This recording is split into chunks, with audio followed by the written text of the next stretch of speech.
You're the captain of that ship, as it were. But it's not your ship, because the fleet is owned by the United Kingdom Corporation, or actually not even the corporation, it's owned by the Crown. Yeah, the government has been hired to act as the government. As a corporation, United Kingdom Corporation has been hired and put together as a service, as a service. They're engaged in a service, acting as the government administration. They're not the real government, because it's Admiralty, it's corporate. And that's how they've slowly taken over the world, the corporations, and it's becoming corporate law. And I think in these times, they're really like trying to sweep away the last vestiges of freedom. So all free laws. So people don't even realize the Magna Carta is actually the law of this land. Yeah? And there's another one for you. It's about the words and the spells. Yeah?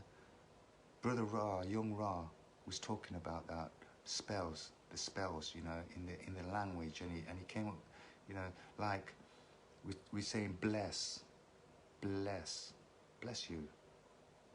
Yeah? But the word bless is be less. Yeah? Because in another language you wouldn't use, we're talking about the essence of blessing somebody. It's a good thing, yeah? To bestow a blessing on somebody in everyday English language. But subconsciously, when we're dealing with our subconscious, it's a subliminal, be less.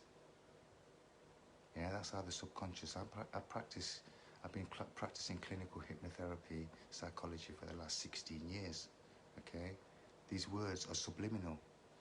I spoke last week about what subliminal is, and I'm going to quickly go into it, because the law, the legalese, and the way it's operated and dropped on us, right, is psychology, okay? And about subliminal messaging and conditioning of our minds to see things in a particular way.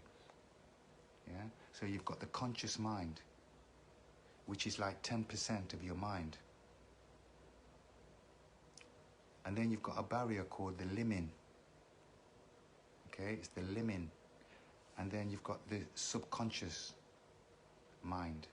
So the subconscious mind, when they say subliminal, that means it's below the limin. Sub is below. So you've got your conscious mind and your subconscious mind, and there's a divide, there's a barrier between the two called the limin. Okay, the conscious mind can agree or disagree. Okay, it can agree with something, or it can disagree. But the subconscious mind, which is 90% of your mind, actually can only agree.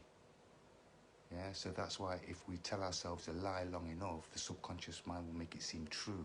If you tell yourself you're useless, we can't do nothing, I can't do nothing, but and you repeat it, what you're actually doing is programming the subconscious mind that you can't do nothing, and you won't be able to do nothing. Yeah? If people keep telling the children that they're stupid because they've made a mistake, don't forget the children, they're learning, everything's new to them. Yeah? You've got a 3-year-old child, it's new, everything's new. Yeah? It's new input. It doesn't know what you know. But you say, you're stupid. And people keep shouting at the children, you're stupid, you're all this kind of stuff, right? They are programming that child's subconscious, and that child could grow up stupid. It will make him stupid because the subconscious mind gives you what you want. And it's through repetition, it becomes a program.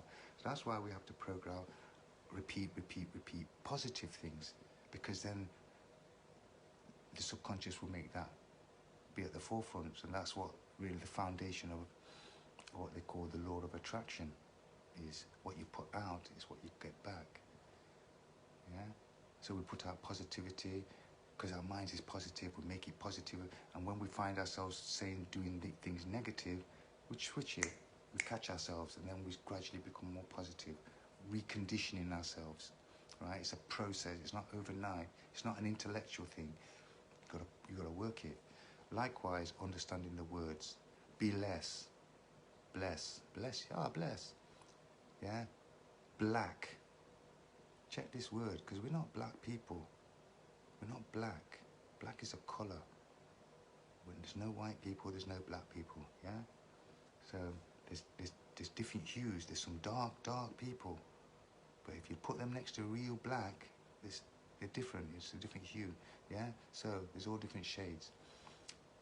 So, but brother, young Ra pointed out, which I hadn't even seen it. Yeah. Young Ra pointed it out. He says, "Be lack. Be lack." It's in the spelling. Yeah. It's be lack. Yeah. So I'm lacking. I'm proud. I'm be lacking. I'm proud. I'm proud to have nothing. I'm proud to be destitute. Because I'm be lack. Yeah. It's a hypnosis. This English language. Serious. Here's another one. Right? Inland revenue. Inland revenue. Can you imagine that? The inland revenue. Inland is two words. In, land.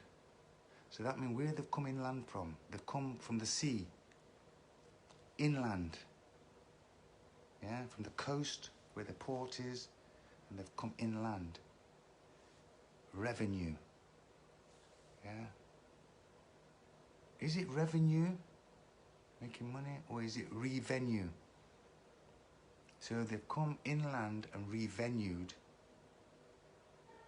to take your money, to take your cash, to manage your money. Yeah. I see that as a form of piracy by these corporations that have come from the sea. It's piracy.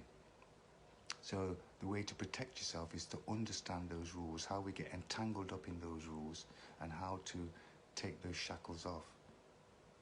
Yeah?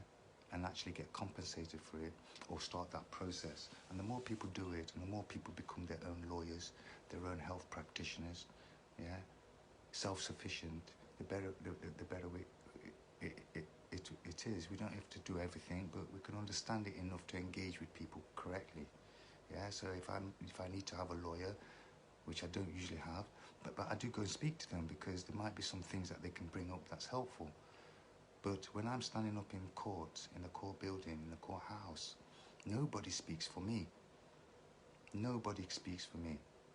Yeah? Because if somebody else is speaking for me, I'm considered a child. Yeah? I'm considered a child. I'm not competent enough to take care of my own affairs. That means I'm a child. I'm a boy. Yeah? So nobody speaks for me. If you're a man or a woman, you speak for yourself. You speak for your children, right? You can't go anywhere. Your children are not at that level to understand everything. So you speak for them. So if you've got to go into any courthouse or any arena or anything, if you've got somebody else speaking for you, you're a child. And the court deals with you as that. Because once you've got a lawyer, you can't even get up and say, oh, speak anything. The judge will tell you to be quiet. Yeah? You'll be quiet or I'll throw you out. Because you can't speak. Because you've hired somebody to speak for you. Yeah? So this is what it's about. Taking your own sovereignty and being your own lawyer and understanding it, so that at least even if you do have to have a lawyer because you don't gone deeply enough into it for yourself, at least you know what you're talking about, what the right instructions, right? And if he's not doing what you want him to do, you have the right to just sack him on the spot. He's not your master. He works for you, okay? So this is what I understand. Take power back to yourself. Asking questions, understanding what you are, who you are, and what the admiralty and the position is, and that actually we have the power, you have the power, you have the power, and we've just been fooled in giving it away. So this is how to stop giving that power away. Keep it for yourself. Don't contract. Understand the words. Don't say nothing if you don't understand really, if they can't clarify to you what language they're speaking. If they say, yeah, it is legalese, then ask them for their foreign papers because it's a foreign language. Yeah? It's a foreign language. So, it's done as though